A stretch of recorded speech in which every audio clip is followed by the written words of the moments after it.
मुंबईतल्या marine drive या परिसरामध्ये आज पहाटे अपघाताचा थरार पाहायला मिळालाय। सकाळी 5:45च्या सुमारास झालेल्या भीषण अपघातात तिघांचा जागीच मृत्यू झालाय।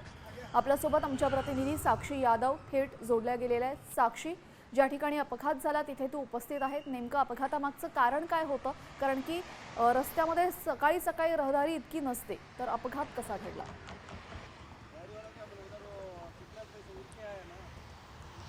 तेजल, नक्कीच सकाळी 5:30 ते 6च्या सुमारास हा अपघात घडल्याचं पाहायला मिळतंय।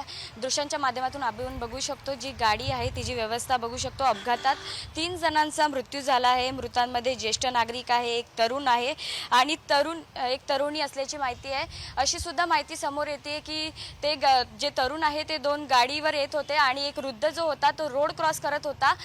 मात्र या तरुणांनी त्या वृद्धाला धडक दिली अशी माहिती ही जी आहे ते समोर येताना आपल्याला पाहायला मिळते। अपघात एवढा भीषण होता की त्यात 3 जणांचा जागीच मृत्यू झाला होता।